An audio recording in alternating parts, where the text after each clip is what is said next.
There comes a time in every person's journey when words are hurled like weapons, sharp, deliberate, and meant to pierce. Disrespect shows up uninvited.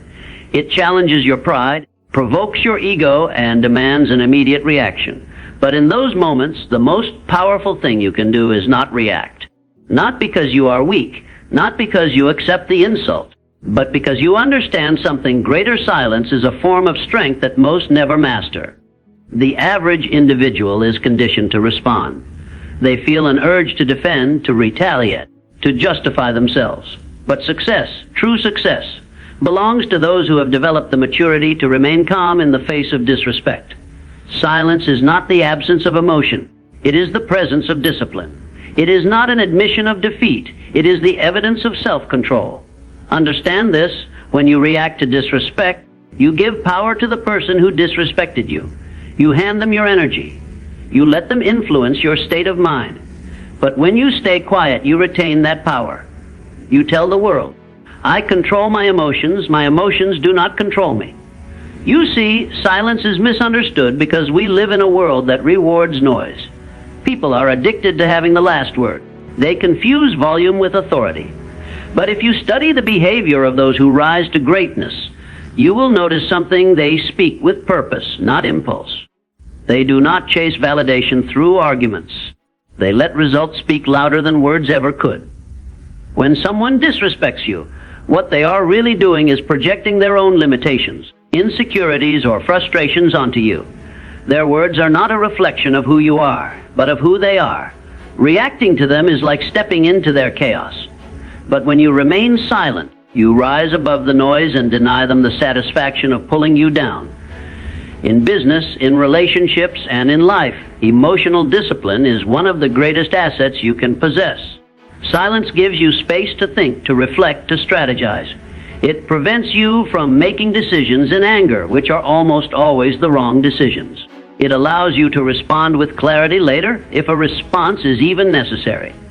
The person who can keep their composure under pressure is a person destined for leadership. While others lose their temper, say things they regret, and create unnecessary conflict, the one who stays quiet builds inner fortitude, and that fortitude compounds into power, real power. There is a deeper layer to silence, too. Silence creates mystery. It forces others to question what you're thinking, what you're planning, what you're capable of. In a world full of people who reveal everything through their words, being silent makes you unpredictable. And unpredictability is an advantage. You must train yourself to delay the desire to react. That desire comes from pride, from ego, from the illusion that you must always defend yourself to prove your worth. But your worth doesn't need proof. Your value is not determined by someone else's opinion. It is determined by what you do, how you carry yourself, and how much control you maintain in the midst of storms. When a lion is provoked, it doesn't bark. It doesn't shout. It doesn't react to every irritation. Why? Because the lion knows who it is. The lion knows its power. And so should you. Silence is the tool of the wise, the weapon of the self-controlled, the signature of those who have mastered their minds. Anyone can yell back. Anyone can argue. But not everyone has the patience to pause, the strength to stay silent, and the vision to see that disrespect is often a test, one that reveals more about your readiness for greatness than any victory ever could. In life, your time, energy, and attention are currencies far more valuable than money. The way you respond to the world, the way you react to people, to circumstances, to adversity, is not just a reflex. It's an investment. Every reaction costs something, and like any investment, it either compounds into something valuable, or it drains your account until you're bankrupt in spirit, purpose, and potential. Most people move through life like emotional spenders. They react to everything. An insult, a glance, a delay, a moment of disrespect, and they explode. They give away their peace for free. They surrender their focus without thinking. And worst of all, they allow people who add no value to their lives to dictate how they feel, how they act, and ultimately who they become. But those who understand the principles of personal growth know that emotions must be budgeted. Your reaction is not a reflex, it's a choice. And every time you choose to respond with anger, bitterness, or frustration, You are choosing to invest your inner resources into something that offers no return. Think of that, giving the best of yourself to the worst of situations. Reactions shape outcomes. A calm reaction to chaos builds authority. A wise reaction to offense preserves energy. A strategic reaction to disrespect elevates your influence. But a careless reaction, one born out of ego or pride, can destroy everything you've worked to build. It can damage relationships, tarnish reputations, and stall momentum that took years to create. This is not about suppressing emotion. It's about mastering it. The emotionally intelligent person knows that while feelings are real, they don't always deserve a platform. You don't have to answer every attack. You don't have to fight every battle. You don't have to react to every foolish word. When you invest your reactions with intention, you conserve energy for the things that truly matter. Your goals, your vision, your growth. Consider the mind like a garden. Every reaction is a seed. You can plant seeds of calm, focus, and discipline, or you can scatter weeds of anger, envy, and impulsiveness. But here's the thing. Every seed grows. What you nurture is what will expand. And if you're constantly reacting with negativity, don't be surprised when your life feels overgrown with conflict, regret, and lost opportunity. Reactions also influence perception. The world doesn't just watch what you do. They watch how you do it. They measure your character by how you handle pressure, by how you navigate disrespect, by how you manage the moments that would make lesser individuals unravel. When you react with patience, you communicate strength. When you react with poise, you demonstrate leadership.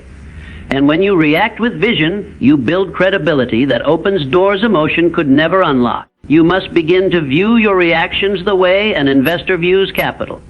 Would a wise investor pour all their money into a venture they know will fail? Of course not. So why pour your emotional wealth into drama, insult, or small-minded provocation?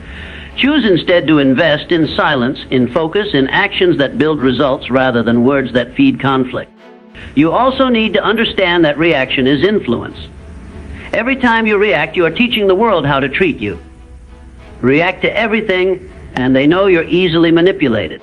Stay composed, and they realize they can't shake your foundation. Your reactions are a signal. They broadcast your level of control, your mental discipline, and your spiritual resilience. This is where power is born, not in dominance over others, but in mastery over self.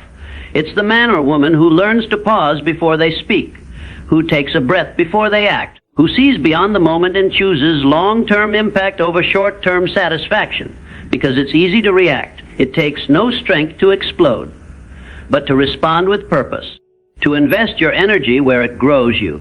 That's the discipline of the uncommon individual. The world will provoke you. Life will test you. People will push buttons, challenge your character, and try to draw you into their chaos. But your success is not built in what happens to you.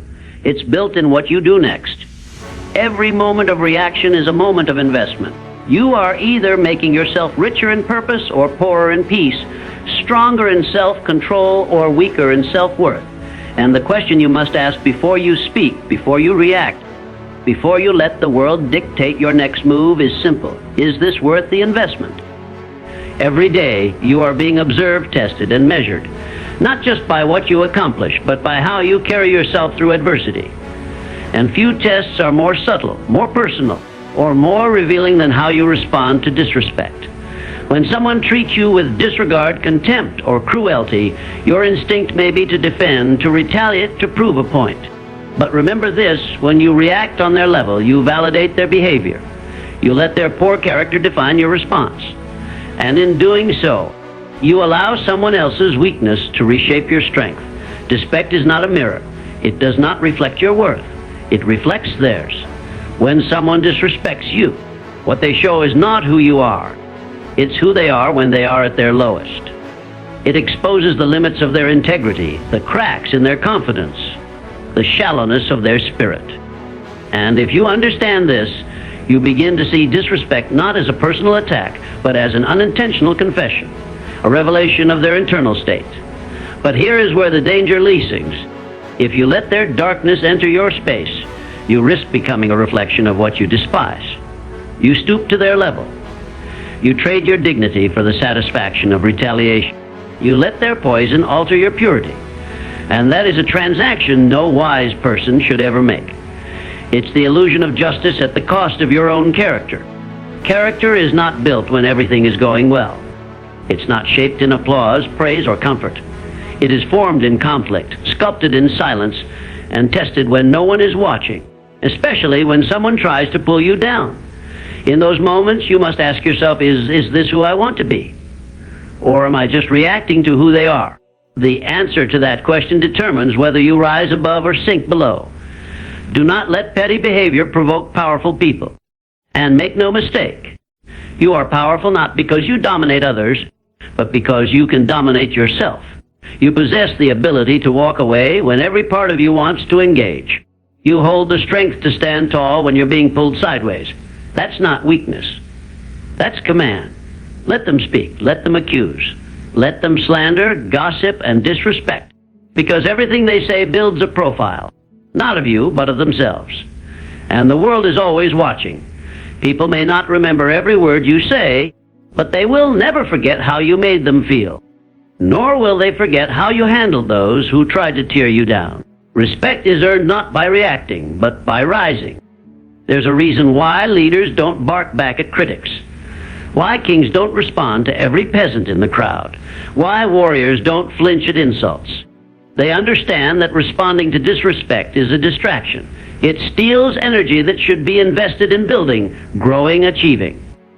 Because while you're busy defending your name, you could be living in such a way that your results do all the talking for you.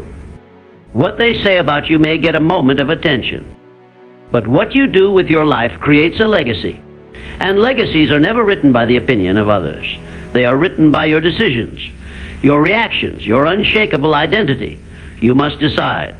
Are you controlled by the external noise or by your internal vision? Do you respond to every fool, or do you stay committed to your mission? The person who understands their purpose doesn't chase validation from those who don't matter.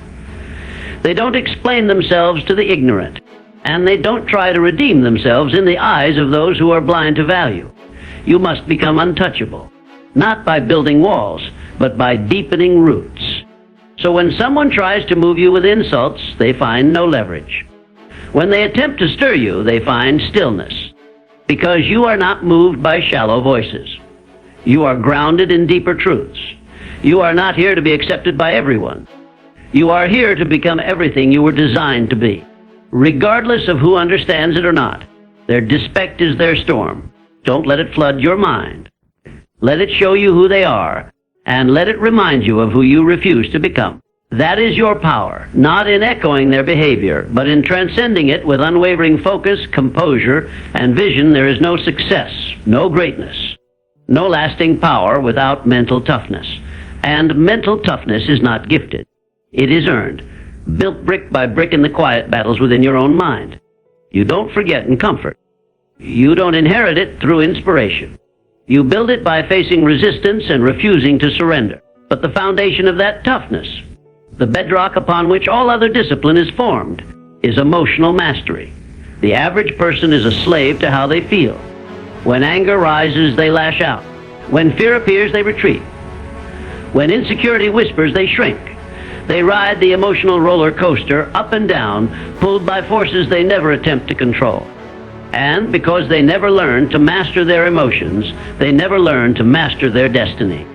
The successful individual knows something deeper feelings are real, but they are not commands.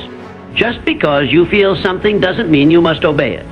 Just because your emotions flare doesn't mean your decisions must follow. The moment you begin to separate what you feel from what you choose, you begin the process of becoming mentally tough. Mastering emotions is not about suppression. It is about self-command. You don't ignore the storm, you step into it with awareness. You observe the anger, but don't become it. You feel the fear, but don't let it dictate your movement. You witness the sadness, but you still move forward with resolve. That is power, not in denying what is human, but in refusing to let it derail your progress. Mental toughness is the result of consistency under pressure, and nothing tests consistency more than emotional chaos. It's easy to be composed when things are calm. It's easy to make wise choices when everyone treats you well. But when your heart is heavy, when disrespect knocks at your door, when betrayal cuts deep or failure lingers longer than expected, that's when emotional mastery is revealed. That's when toughness is forged, not felt. When you control your emotional state, you protect your energy. You defend your clarity. You make decisions not from a place of desperation, but from principle, and that creates momentum. Because most people get stuck not from lack of skill or talent, but because they can't get past their own emotional patterns. They overreact. They take things personally. They let moods drive movements. And so they repeat the same cycles, never growing beyond the battles inside. But the one who masters emotion becomes almost untouchable, not because life gets easier, but because they grow stronger. They are no longer swayed by external events. They are no longer manipulated by what others say or do. They live by intention, not by impulse. And that gives them the rare ability to stay calm in conflict, focused in failure, and resilient in rejection. You must begin to train your emotions like a muscle. Start small. Don't react to everything. Pause before you respond. Learn to sit with discomfort without having to escape it. Observe your triggers, study your patterns, and ask yourself, do I lead my feelings or do they lead me? That awareness becomes your advantage. True mental toughness is being able to feel everything and still choose what builds you.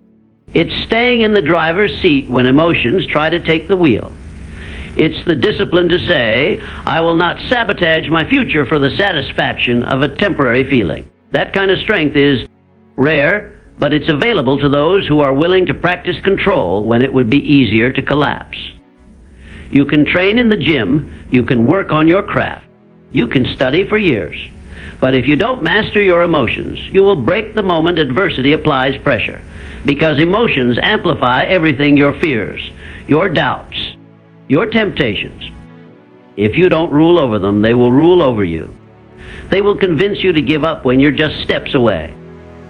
They will whisper lies about your worth, your future, your ability. And if you're not grounded in self-awareness, you'll believe them.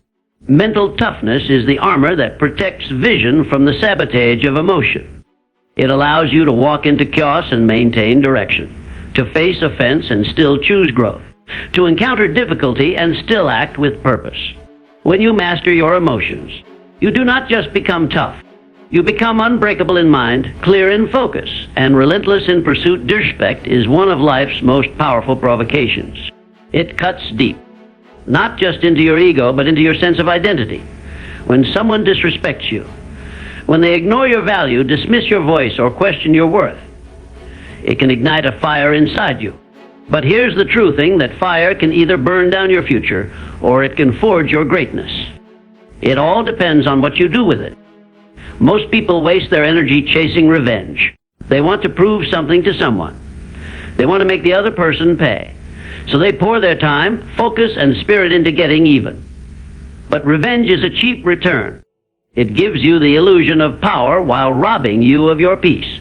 It pulls you down to the level of the very person who disrespected you.